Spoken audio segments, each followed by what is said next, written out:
the last part, because I didn't want the video was already 8 minutes. Okay, so this is a continuation. So one part he was saying about freedom, asking for independence. Okay, one thing about African American slaves, they didn't ask for freedom. They worked for their freedom. They paid the money they made, or if they were able to make money, they paid for their freedom. And some people, when they were granted freedom, they paid for their family members. And then they were able to fight for their freedom. They fought for their freedom. And the reason why they fought for their freedom, because anybody who's oppressed and anybody who's who is mistreated, who their family is taken away from them, who they're raped, who they're taken from their home, who they're treated like nothing, wouldn't you want to be free? And I don't believe that's something that you should ask for. If you are oppressed, you should want to be free. You feel me? Unless that's something you want. I mean, honestly, I wanted to really understand what the guy is saying, that and even the lady saying civil rights is dead.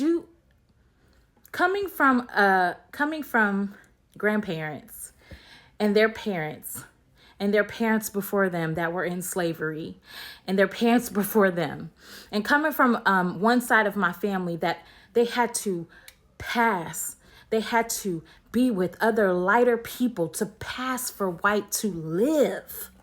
And coming from another side of a family where my great-great-grandma killed all of her children that she was raped by her master, that she didn't want to keep. And only the children that were from her actual husband, where she jumped the broom, she kept.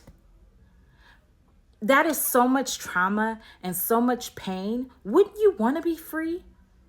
And I don't understand what the guy is saying about you have to have a balance to ask for freedom, or freedom is void. I don't want to get spiritual on you, but the whole reason why, and this is what I believe, and the whole reason why Jesus Christ came onto this earth to give us freedom, spiritual freedom, because we were oppressed.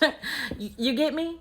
When Adam and Eve took that fruit, everything changed, and every human being was oppressed now. So Jesus had to come to give us freedom, spiritual freedom. So when these Africans and indigenous people were put into a situation that caused them pain, agony, trauma, their babies being killed, being sold off, family members being castrated before them, burned to death in front of them, spit in their face, killed unjustly for no reason, for looking at certain people the wrong way or anything, not working as fast. Freedom.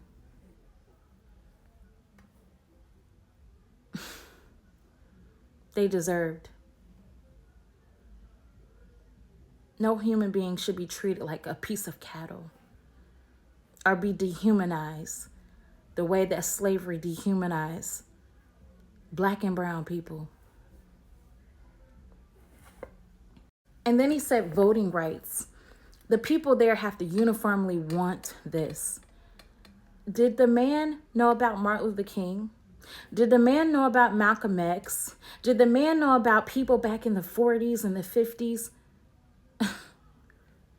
In the 30s that unified, that wanted these rights? Did he know about different African American people that set up cities, banks, schools to create something to uplift their people? Did he miss all of that history? No disrespect to this person, this brother, but I pray that he does a little bit more research into African American culture, a little bit more research into African American history. A lot of people from other countries don't really know a lot about African American history. All they know is what is projected on their screen from other countries. But when you actually do your research, and I mean do your research all the way to the beginning when we came here on boats, all the way to now, what's going on? Because a lot of people from other countries that have the same skin color as me or darker, and that bear noses, the nose that you see, have opportunities and have leadways and pathways that have happened because of our dead ancestors, because they fought with their blood for freedom, because they fought with their blood. They fought with their blood for voting. They fought with their blood so other Black and brown people can come here and go to college, can come here and work a job, can come here and vote, can come here and be still represented. It's still bad. Racism still exists. It's still horrible. Even now, it's still horrible. But guess what? If it wasn't done back then, if those people didn't fight for freedom, there would be no way that anybody from another country that bears the skin color that I have or that is Black would ever be able to work, would ever be able to accomplish going to school, would ever be able to accomplish to be a doctor, a physician, a pilot, anything that you can think of.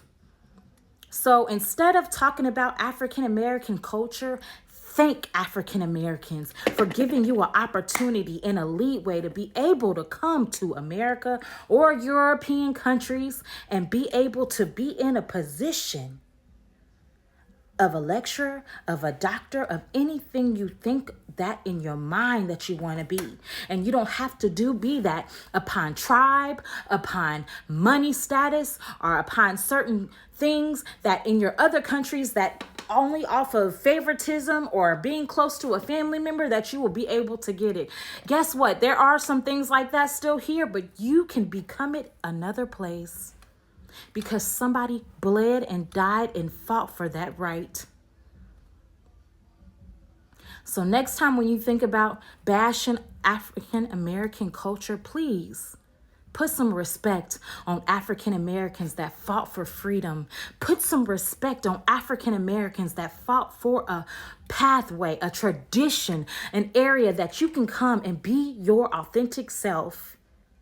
In a workplace, be your authentic self with your hair, with the way you talk, with the way you sound, with whatever culture you're from, and you are my complexion or darker.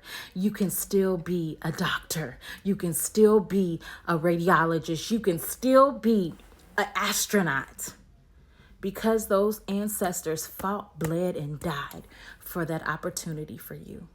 Thank you.